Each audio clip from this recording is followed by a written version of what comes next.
हर हर महादेव। आज हम रवि प्रदोष व्रत कथा सुनेंगे। रविवार के दिन यह व्रत आने पर इसे रवि प्रदोष व्रत कहा जाता है। प्रदोष व्रत हर महीने के दोनों पक्षों की त्रयोदशी तिथि को रखा जाता है। एक समय सर्व प्राणियों के हितार्थ परम पावन भगीरथी के तट पर ऋषि समाज द्वारा विशाल गोष्ठी का आयोजन किया गया। इस सभा में व्यास जी के परम शिष्य पुराण वेत्ता सूत जी महाराज हरि कीर्तन करते हुए पधारे। सूत जी को आते हुए देखकर सोनका आदि 88,000 ऋषि मुनियों ने खड़े होकर दंडवत प्रणाम किया। महाज्ञानी सूत जी ने भक्ति भाव से ऋषियों को हृदय से लगाया तथा आशीर्वाद दिया। विद्वान ऋषिगण और सब शिष्य आसनों पर विराजमान हो गए। सोनकादिक ऋषियों ने पूछा, हे परम पूज्य महामते, कृपया यह बताने का कष्ट करें कि मंगलप्रद कष्ट निवारक रवि प्रदोष व्रत सबसे पहले किसने किया और उसे क्या फल प्राप्त हुआ। श्री सूत जी बोले, आप सभी शिव के परम भक्त हैं। आपकी भक्ति को देखकर मैं व्रती मनुष्यों की कथा कहता हूँ, सो ध्यान से सुनो। रवि प्रदोष व्रत की कथा के अनुसार एक गांव में अति दीन ब्राह्मण निवास करता था। उसकी साध्वी स्त्री प्रदोष व्रत किया करती थी। उसे एक ही पुत्र रत्न था। एक समय की बात है, वह पुत्र गंगा स्नान करने के लिए गया। दुर्भाग्यवश मार्ग में चोरों ने उसे घेर लिया और वे कहने लगे कि हम तुम्हें मारेंगे नहीं, तुम हमें अपने पिता के गुप्त धन के बारे में बतला दो।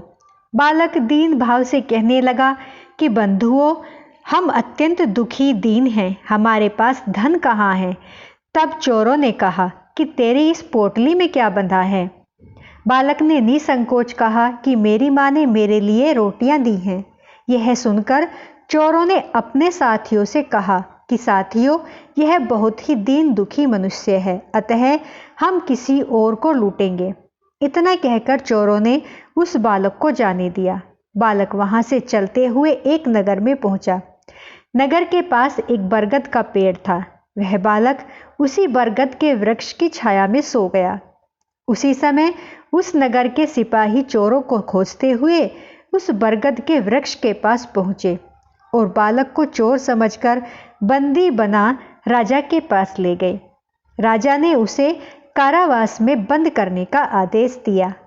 ब्राह्मणी का लड़का जब घर ने लौटा तब उसे अपने पुत्र की बड़ी चिंता हुई।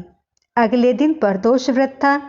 ब्राह्मणी ने रवि प्रदोष व्रत किया और भगवान शंकर से मन ही मन अपने पुत्र की कुशलता की प्रार्थना करने लगी। भगवान शंकर ने उस ब्राह्मणी की प्रार्थना स्वीकार कर ली और उसी रात भगवान शंकर ने उस राजा को स्वप्न में आदेश दिया कि वह बालक चोर नहीं है, उसे प्रातःकाल छोड़ दे, अन्यथा उसका सारा राज्य वैभव सब नष्ट हो जाएगा। प्रातःकाल राजा ने शिवजी की आज्ञा अनुसार उस बालक को कारावास से मुक्त कर दिया। बालक ने अपनी सारी कहानी राजा को सुनाई। सारा वृतांत सुनकर राजा ने अपने सिपाहियों को उस बालक के घर भेजा और उसके माता पिता को राज दरबार में बुलवाया। उसके माता पिता बहुत ही भयभीत थे। राजा ने उन्हें भयभीत देखकर कहा कि आप भयभीत न हो, आपका बालक निर्दोष है।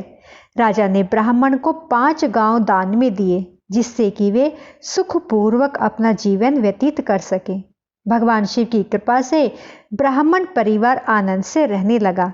अतः जो मनुष्य रवि प्रदोष व्रत को करता है वह सुखपूर्वक और निरोगी होकर अपना पूर्ण जीवन व्यतीत करता है तथा उसके जीवन में खुशहाली आती है। तो बोलो हर हर महादेव। तो आज हमारी रवि प्रदोष व्रत कथा यहीं पर समाप्त होती है। भक्तों, मेरी वीडियो अगर आपको पसंद आई हो तो प्लीज़ लाइक, सब्सक्राइब, शेयर जरूर करें। आप सभी को हाथ जोड़कर प्रणाम।